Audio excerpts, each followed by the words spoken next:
Sa gitna ng pag-iisa, sa mundong puno ng panghuhusga, Anak siya ng killer. Kaya huwag mo na siyang balaking kaibiganin. Panahon mo! Tumigil ka! Hindi naman ako yun eh. Hindi ako killer. Hindi ko magagawang pumatay ng tao. isang kaibigan ang matatagpuan. Joy Lee, ikaw na anak ng killer. Let's be friends. Ang mga puso nila bubuuin ang kakulangan ng isa't isa. Wala na. Burado na ngayon ang bad memories. Pwede ka na ngayong gumawa ng mga bago. Gusto ko rin si Julius. Gustong gusto ko siya. Lagi mong gagamitin yan, ha? May re-regalo ako sa'yo. Ibibigay ko regalo mo kapag umuulan. Julius! Bakit ka ba nandito? Para iligtas ka.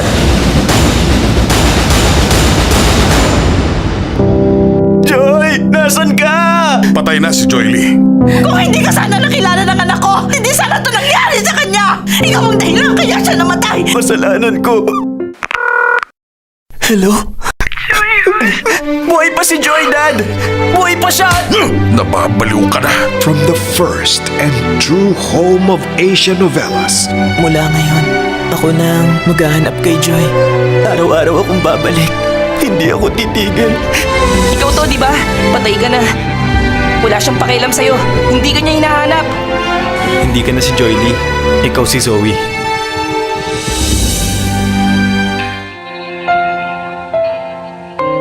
Sabi mo ayaw mo nang bumalik. Binura ko ng bad memories. At marami na akong good memories with you. pusong dililipot. Titila ang ulan, hindi titila. Darating, hindi darating. Joy! Parang ikaw ang matagal ko nang hinahanap. Pangakong di bibitiwan. Si Zoe at yung babaeng hinahanap ko, si Joy. May similarity sila. Pag-ibig na di isusuko. Sino ka ba? Gusto ko siyang pahirapan.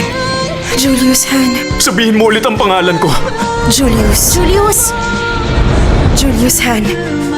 Siya si Joy Lee. Missing You ngayong April 22 na.